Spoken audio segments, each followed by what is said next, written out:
Ce sont des marques mondiales iconiques et particulièrement populaires auprès du gigantesque marché de consommation qu'est la Chine. Et beaucoup de ces produits sont aussi fabriqués ou assemblés dans des usines chinoises. Mais pour un grand nombre d'entreprises étrangères qui font des affaires en Chine, elles doivent accepter un mandat de partage d'une partie de leur technologie. Et cela a longtemps ennuyé ceux qui ne voulaient pas perdre leurs avancées compétitives face aux propres technologies chinoises et au secteur des services financiers. Puis est arrivé le président des États-Unis, Donald Trump, et sa promesse de campagne. Nous allons faire valoir toutes les violations commerciales contre tout pays qui ne joue pas le jeu. Et cela inclut stopper le vol scandaleux de propriété intellectuelle par la Chine. Alors que sa première réunion avec le président chinois Xi Jinping s'était bien passée, Trump est depuis devenu aigri face à Beijing, en grande partie parce que la Chine n'a pas fait assez pour stopper Pyongyang et ses essais de missiles balistiques à longue portée. Trump devrait désormais lancer une action commerciale contre la Chine.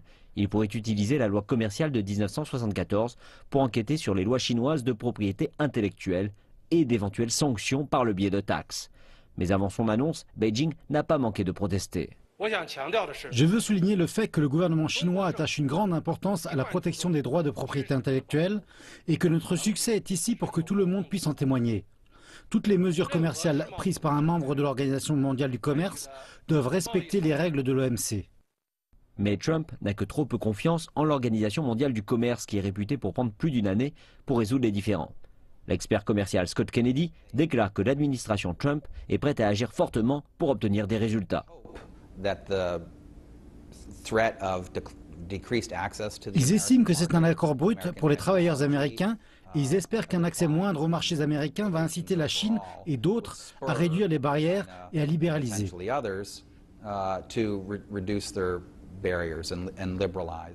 Si Trump doit annoncer une action commerciale unilatérale sur la protection de la propriété intellectuelle, Beijing déposera certainement une plainte auprès de l'OMC.